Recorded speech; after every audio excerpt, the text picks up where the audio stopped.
નમસ્કાર વિદ્યાર્થી મિત્રો, આજે આપણે ચેપ્ટર 4માં કાર્બન અને તેના સહસંયોજક બંધ વિશે છે આપણે વાત કરશું. તો કે કોઈ બે પરમાણુ હોય તો તેની બાહ્યતમ કક્ષામાં રહેલા જે ઇલેક્ટ્રોન છે એની ભાગીદારીથી એકબીજા સાથે જોડાવાની જે વૃત્તિ ધરાવે છે તેને આપણે સહસંયોજક બંધ તરીકે ઓળખશું. તો અહીંયા આપણને કોઈ એ અને બી એવા બે પરમાણુ આપેલા છે. બંને પાસે બાહ્યતમ કક્ષામાં એક ઇલેક્ટ્રોન છે. જે બંને ભાગીદારી કરવાથી આપણને એક બંધ છે મળશે. તો બે ઇલેક્ટ્રોનની ભાગીદારી થાય એટલે એક જોડી આપણને મળે છે, બે ઇલેક્ટ્રોનની જોડી, જેને આપણે એક ઇલેક્ટ્રોન યુગ્મ તરીકે ઓળખશું.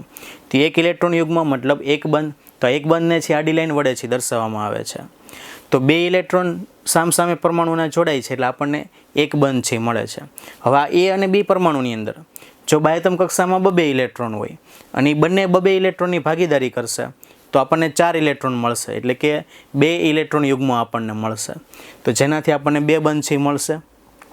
તો બંને બબે ઇલેક્ટ્રોનની ભાગીદારી કરે છે એટલે બે બંધ મળ્યા, જેને આપણે દ્વિબંધ તરીકે ઓળખીએ.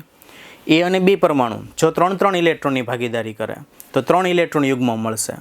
તો આપણને 3 ઇલેક્ટ્રોનની ભાગીદારી કરવાથી 3 બંધ છે આપણને મળશે, જેને ત્રિબંધ તરીકે આપણે ઓળખશું. તો અહીંયા આપણને એક બંધ, દ્વિબંધ અને ત્રિબંધ મળશે. એક ઇલેક્ટ્રોનની ભાગીદારી થાય તો એક બંધ, બે ઇલેક્ટ્રોનની ભાગીદારી થાય તો દ્વિબંધ, 3 ઇલેક્ટ્રોનની ભાગીદારી થાય તો ત્રિબંધ છે આપણને મળે. હવે આપણે આ બંધને સમજવા માટે ઉદાહરણો આપણે જોઈએ. તો સૌપ્રથમ આપણે એક પહેલું ઉદાહરણ જોઈએ. હાઇડ્રોજન, ડાયહાઇડ્રોજન હંમેશા H2 સ્વરૂપે અસ્તિત્વ ધરાવે છે. હાઇડ્રોજનનો પરમાણુ ક્રમાંક શું હોય છે? તો કે એક પરમાણુ ક્રમાંક મતલબ એક ઇલેક્ટ્રોન હશે. તો એને આપણે બંધારણ સ્વરૂપે દર્શાવી તો હાઇડ્રોજન એની બાહ્યતમ કક્ષામાં છે આપણને એક ઇલેક્ટ્રોન મળશે. બીજો હાઇડ્રોજન પરમાણુ એની પાસે પણ બાહ્યતમ કક્ષામાં એક ઇલેક્ટ્રોન હશે. આ બંને હાઇડ્રોજનના પરમાણુ પોતપોતાના એક ઇલેક્ટ્રોનની ભાગીદારી કરી અને નિષ્ક્રિય વાયુ જેવી ઇલેક્ટ્રોન રચના પ્રાપ્ત કરશે. કોઈપણ તત્વ ઇલેક્ટ્રોનની ભાગીદારી શેના માટે કરે છે? તો કે નિષ્ક્રિય વાયુ જેવી સ્થાયી ઇલેક્ટ્રોન રચના પ્રાપ્ત કરવા માટે. તો હાઇડ્રોજન પાસે એક જ ઇલેક્ટ્રોન હતો. જો એ બે ઇલેક્ટ્રોન મેળવી લે તો હિલિયમ જેવી નિષ્ક્રિય રચના છે પ્રાપ્ત કરશે. એટલે બંને હાઇડ્રોજનના પરમાણુ એક ઇલેક્ટ્રોનની ભાગીદારી કરશે, જે અહીંયા આપણને આકૃતિમાં દર્શાવેલું છે. તો હાઇડ્રોજન વચ્ચે આ રીતે આપણને એક બંધ જોવા મળશે. હવે બંને હાઇડ્રોજન પાસે કેટલા ઇલેક્ટ્રોન થઈ ગયા? 2. એટલે હવે એ હિલિયમ જેવી ઇલેક્ટ્રોન રચના પ્રાપ્ત કરેલ છે. એટલે હવે એ સ્થાયી બની જશે. એટલે હાઇડ્રોજનની અંદર આપણને આ રીતે એક બંધ છે જોવા મળશે. બીજું ઉદાહરણ જોઈએ આપણે. ઓક્સિજન. ઓક્સિજન પણ હંમેશા O2 અણુ સ્વરૂપે આપણને મળી આવે. શા માટે? તો કે ઓક્સિજનનો પરમાણુ ક્રમાંક કેટલો હતો? કે 8. ઇલેક્ટ્રોન પણ 8 હશે. ઇલેક્ટ્રોન રચના લખીએ તો 2 અને 6. પહેલી કક્ષામાં 2 ઇલેક્ટ્રોન હશે, બીજી કક્ષામાં 6 ઇલેક્ટ્રોન હશે. તો ઓક્સિજનનો પરમાણુ એની બહારની જે કક્ષા છે જેમાં 6 ઇલેક્ટ્રોન છે, આ 6 ઇલેક્ટ્રોનને સંયોજકતા ઇલેક્ટ્રોન પણ કહેવાય. તો આ સંયોજકતા ઇલેક્ટ્રોન 6 છે. હવે એને જો આષ્ટક રચના પ્રાપ્ત કરવી હોય તો 2 ઇલેક્ટ્રોનની જરૂર પડે, કે જેના દ્વારા ઓક્સિજન કેના જેવો બનશે? નિયોન વાયુ જેવો બની જશે. પણ એની પાસે અત્યારે 6 ઇલેક્ટ્રોન છે એટલે વધારે 2 ઇલેક્ટ્રોનની જરૂર પડે. એટલે બીજો ઓક્સિજન પરમાણુ છે એની પાસે પણ બાહ્યતમ કક્ષામાં 6 ઇલેક્ટ્રોન રહેલા હશે. એટલે K કક્ષામાં 2 ઇલેક્ટ્રોન, L કક્ષામાં 6 ઇલેક્ટ્રોન. એના ઇલેક્ટ્રોનને આપણે ચોકડી વડે છે દર્શાવેલા છે ચારે તરફ. તો ઓક્સિજનના 6 ઇલેક્ટ્રોન બહારની કક્ષામાં આપણે દર્શાવેલા છે. તેમાંથી 2 ઇલેક્ટ્રોનની બંને ભાગીદારી કરશે. એને 2 ઇલેક્ટ્રોનની જરૂર છે એટલા માટે. તો બંને 2 ઇલેક્ટ્રોનની ભાગીદારી કરશે એટલે બંને વચ્ચે દ્વિબંધ છે બનશે. તો અહીંયા આપણે જોશું તો ઓક્સિજન પરમાણુ વચ્ચે આપણને ટોટલ 4 ઇલેક્ટ્રોન ભાગીદારી થયેલા જોવા મળશે. બંને ઓક્સિજન પરમાણુના 2 ઇલેક્ટ્રોન ભાગીદારી કરે.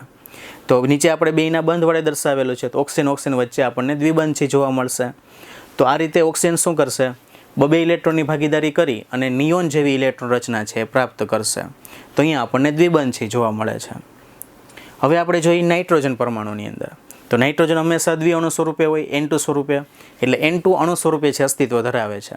તો નાઇટ્રોજનનો પરમાણુ ક્રમાંક કેટલો હતો? કે 7. ઇલેક્ટ્રોન રચના લખીએ તો 7 ઇલેક્ટ્રોન હશે.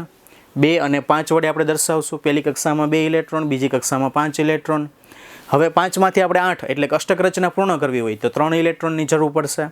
એટલે નાઇટ્રોજન છે બીજા નાઇટ્રોજનના પરમાણુ સાથે 3 ઇલેક્ટ્રોનની ભાગીદારી કરશે. એટલે જે નાઇટ્રોજનના આપણે બહારના 5 ઇલેક્ટ્રોન છે એને ચોકડી વડે દર્શાવેલા છે. તો એ ચોકડી વડે દર્શાવેલા જે 3 ઇલેક્ટ્રોન છે એ બંને નાઇટ્રોજન પરમાણુ 3 ઇલેક્ટ્રોનની ભાગીદારી કરશે.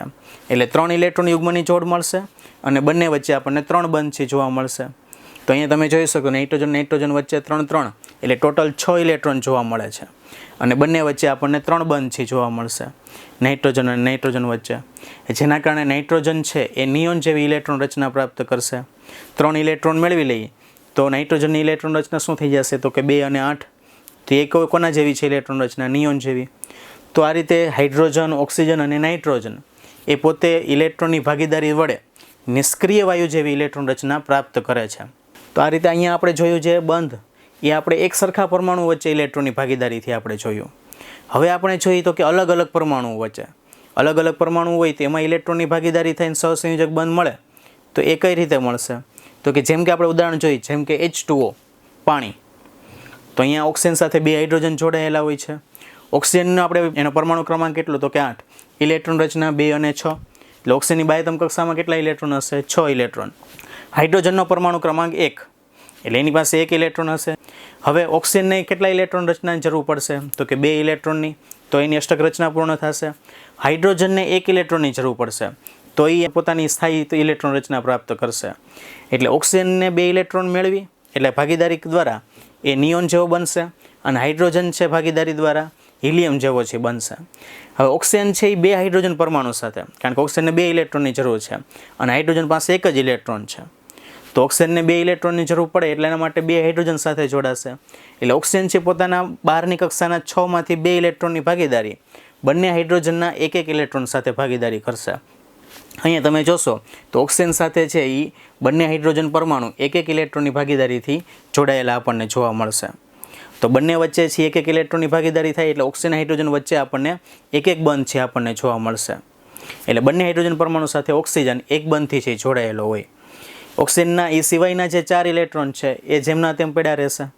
એટલે આ રીતે ઓક્સિજન છે પોતાના 2 ઇલેક્ટ્રોનની અષ્ટક રચના પૂર્ણ કરશે અને હાઇડ્રોજન છે 1 ઇલેક્ટ્રોનની ભાગીદારીથી પોતાની સ્થાયિત્વતા જે પ્રાપ્ત કરશે. એટલે ઓક્સિજન છે નિયોન જેવી સ્થાયી ઇલેક્ટ્રોન રચના પ્રાપ્ત કરે અને હાઇડ્રોજન છે એ હિલિયમ જેવી ઇલેક્ટ્રોન રચના છે પ્રાપ્ત કરે છે. તો અહીંયા આપણે H2O ની અંદર આપણે સહસંયોજક બંધ જોયો. હવે આપણે વાત કરીએ કાર્બનની.